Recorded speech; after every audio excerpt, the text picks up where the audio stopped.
எதிரில் இருக்கக்கூடிய திமுக வேட்பாளர் எனக்கு தெரியாதுங்கிறனால நான் பேப்பர் எடுத்து படிச்சுக்கிறேன். எதிரில் இருக்கக்கூடிய திராவிட முன்னேற்ற கழகத்தினுடைய வேட்பாளர் தியாகராஜன் அப்படின்னு இருக்குதுங்க. ஆனா தியாகராஜன் இல்ல, மாப்பிள்ள அவரு தாங்க, சட்டம் அவர் இல்ல, சட்டம் இன்னொருத்தது. அருமை சொன்ன கரூரை பொறுத்தவரை நாம் எல்லோரும் தெளிவாக, தாய்மார்கள் நாம் எல்லாம் தெளிவா இருக்கணுங்க. தியாகராஜன் என்கின்ற அந்த அன்பு மனிதரை, அவரை பத்தி நமக்கு எதுவும் சங்கடம் இல்ல, அவர் நிக்கட்டும். அந்த மனிதனை ஒப்புகை சப்பானிய ஒருத்தரை நிறுத்திவிட்டு அதன் பின்னாடியே திரு செந்தில் பாலாஜி அவருடைய சகோதரரை போய் வேட்புமனுவை தாக்கல் செய்ய வச்சு அன்னை சும்மா இல்லாம அதை பிரஸ்ல எல்லாம் பேசி பெரிய பிரச்சனையாக்கி, இல்லாட்டி தியாகராஜனுடைய வேட்புமனு நிராகரிக்கப்பட்டு கரூரில் செந்தில் பாலாஜினுடைய சகோதரரை இங்கே கொண்டு வந்து நிறுத்துவதற்காக போட்ட எல்லா திட்டத்தையும் ஒரு தவறுபடியாக்கி விட்டார்.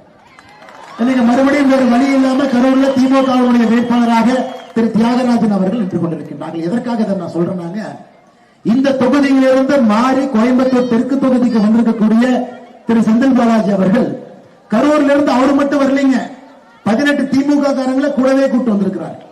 கோயம்புத்தூர் தெற்கு தொகுதியில திரு செந்தில் பாலாஜி அவரோடு போட்டியிடக்கூடிய 18 சுயேட்சை வேட்பாளர்களும் கூட கரூர் மாவட்டத்தினுடைய திராவிட முன்னேற்ற கழகத்தினுடைய தொண்டர்கள்.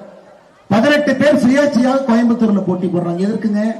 ஒரு சுயேட்சை வேட்பாளருக்கு பூத் ஏஜென்ட் கிடைப்பாங்க, பூத்துக்குள்ள உட்கார்ந்து கலாட்டா பண்ணலாம். எப்படி இன்னைக்கு காலையில இந்த வெண்ணமலை பகுதியில், எப்படி இன்னைக்கு காலையில வெங்கமேடு இந்த பகுதியில நம்முடைய அப்பாவி பொதுமக்களை, பெண்களை இனாம் நில பிரச்சனைக்காக அவர்கள் குரல் கொடுத்த பொழுது அவர்களை எப்படி கீழே அடிக்கிறாங்கன்னு பாருங்க. தாய்மார்கள் அங்க நிக்கிறாங்க, தாய்மார்கள் அங்க நிக்கிறாங்க. அவர்கள் எல்லாம் அடித்து துவைத்து, அவங்க எல்லாம் போய் மருத்துவமனையில் இன்னைக்கு வந்து அட்மிட் ஆயிருக்கிறாங்க. கூட திமுக காரங்க அவங்களும் போய் அட்மிட் ஆகிறாங்க. இதுதான் கரூர் மாவட்டத்தினுடைய அநியாயம். அதாவது யார் இங்கே மணலை கடத்துகின்றார்கள் என்று புகார் கொடுக்க போனா முதல் ஜெயில் உங்களுக்கு தான். கரூர் மாவட்டத்தில் எத்தனையோ அனைத்து இந்திய அண்ணா திராவிட முன்னேற்ற கழகத்தினுடைய தொண்டர்கள் எனக்கு தெரியும் போலி கஞ்சா வழக்கு போட்டு காவல்துறை அடைத்து சிறையில் அடைத்திருக்கின்றார்கள். எனக்கு தெரியுங்க. கரூர் இத்தனை அட்டூழியத்தை, அநியாயத்தை கடந்த 5 ஆண்டு காலமாக கரூர் மக்கள் நாம் எல்லோரும் பொறுத்து பார்த்து கொண்டிருக்கின்றோம். அருமை சொந்தங்களே, இந்த ஜனநாயக விஷயத்தை நீங்க விட்டீங்கன்னா ரொம்ப தப்பா போயிடும். இந்த முறை இந்த தேர்தலில் நீங்கள் இந்த கொட்டத்தை அடக்கி மறுபடியும் ஜனநாயகத்தை நம்முடைய கையில் எடுத்து ஒரு அற்புதமான மனிதர் அண்ணன் விஜயபாஸ்கர் அவர்களை, எம்ஆர் விஜயபாஸ்கர் அவர்களை நீங்கள் இரட்டை இலை சின்னத்தில் வெற்றி பெற செய்ய வேண்டும் என்று அந்த நேரத்தில் பணிவன்போடு கேட்டுக்கொள்கின்றோம். அருமை சொந்தங்களே, இது மட்டும் இல்ல, இங்கிருந்து செந்தில் பாலாஜி அவர்கள் ஏன் தொகுதி மாறி போனார்னா, கரூர்ல நம்முடைய முதலமைச்சர் ஐயா மு க ஸ்டாலின் அவர் சொன்னார். மு க ஸ்டாலின் அவரை பொறுத்தவரை ஒரு பெட்டி கொடுத்தீங்கன்னா தம்பி, 2 பெட்டி கொடுத்தீங்கன்னா அன்பு தம்பி, 3 பெட்டி கொடுத்தீங்கன்னா அற்புதமான தம்பி, 5 பெட்டி கொடுத்தீங்கன்னா தளபதி, 10 பெட்டி கொடுத்தீங்கன்னா அடுத்து கோயம்புத்தூரையும் போய் பிடிக்கக்கூடிய ஒரு தளபதி, 50 பெட்டி கொடுத்தீங்கன்னா தியாகி, 100 பெட்டி கொடுத்தீங்கன்னா காந்தி.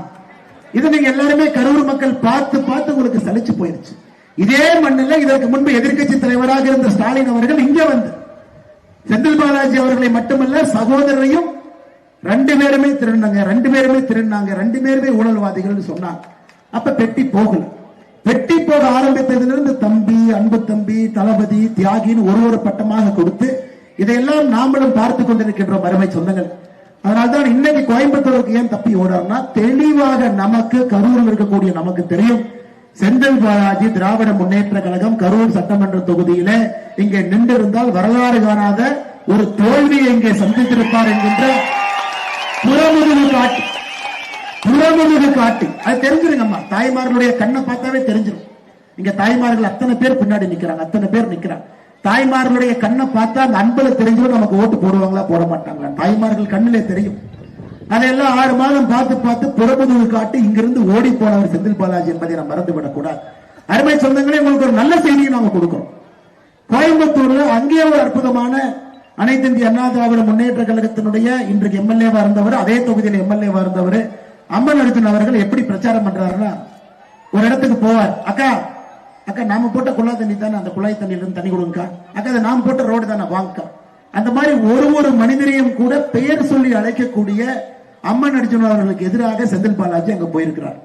அவரு ஒரு 3 நாள் கரூர் கோயம்புத்தூர் வந்து பார்த்தார். காலையில கோயம்புத்தூர் வண்டி எடுத்துக்கிட்டு கரூர், அடுத்த நாள் கோயம்புத்தூர், நைட்டு கரூர். இன்னைக்கு கரூர் வருவதை விட்டு முழுமையாக கோயம்புத்தூரில் செந்தில் பாலாஜி உட்கார்ந்திருக்கின்றால் காரணம் கோயம்புத்தூரிலும் தோல்வி உறுதி என்பது அவருக்கு தெரிய மாட்டேங்குது. இதை விட நல்ல செய்தி நமக்கு என்ன இருக்கும்? இன்னைக்கு நிறைய கரூர் இளைஞர்களை கேட்டோம்னா, தம்பி நீ எந்த ஊரு? அண்ணே அந்த திண்டுக்கலுக்கு பக்கத்துலங்க. தம்பி நீ எந்த ஊரு? அண்ணே நான் வந்துனே அந்த வெங்கமேட்டுக்கு பக்கத்துலங்க.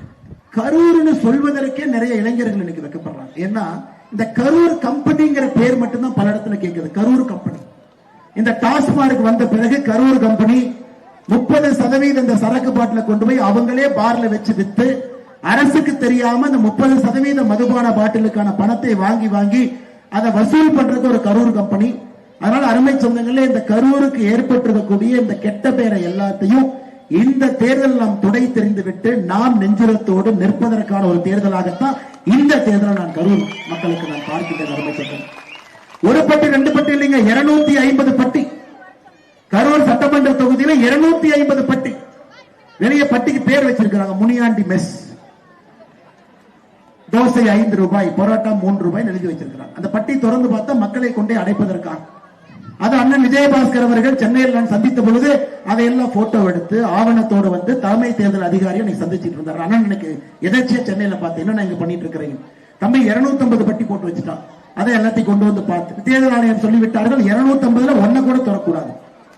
கோயம்புத்தூர் தெற்கு தொகுதிக்கு வந்தவுடன் இந்த செந்தில் பாலாஜி அவரோட வந்த கரூர் அந்த கம்பெனிக்கு கோயம்புத்தூர் தெற்கு தொகுதி தெரியல.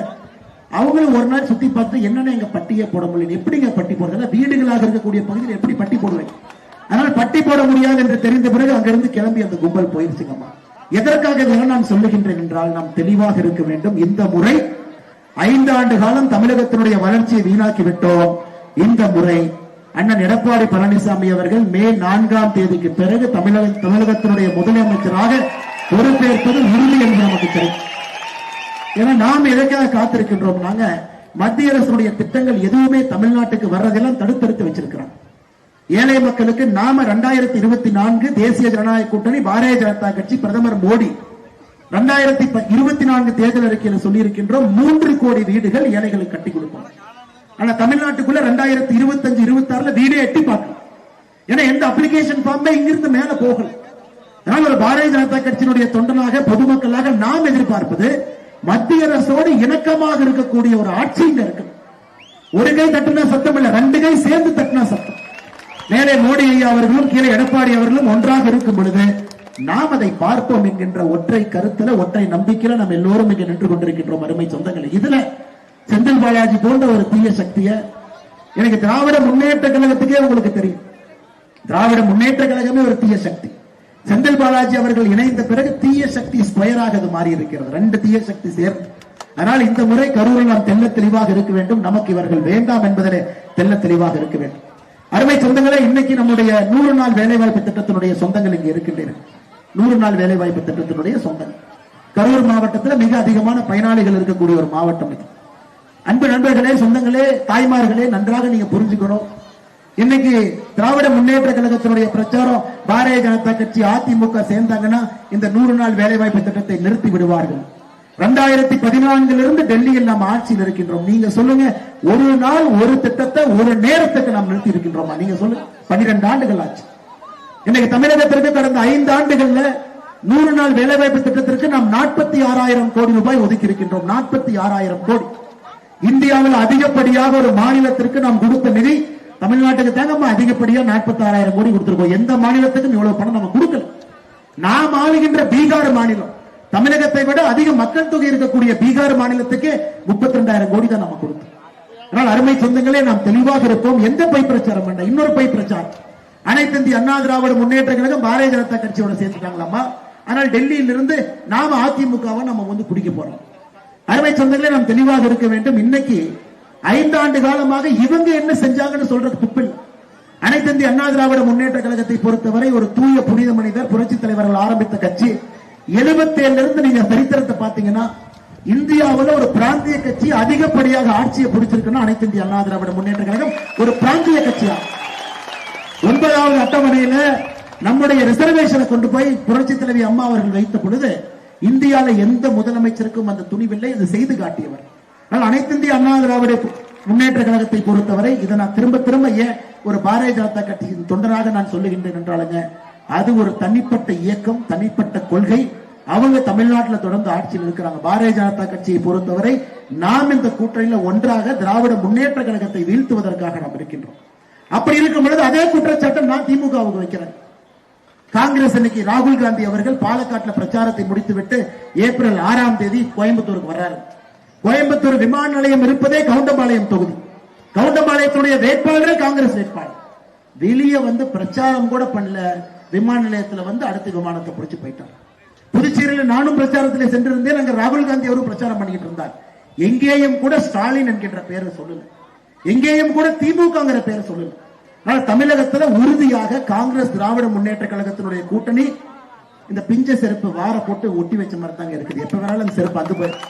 அதனால அருமை சொந்தங்களே, இவர்கள் நம்மை பாற்று நம்முடைய கூட்டணியை பாற்று பேசுவதற்கு எந்த விதமான அருகதையும் கிடையாது. அடுத்து கனிமொழி அக்கா இங்க குளித்தலைக்கு வந்தாங்க.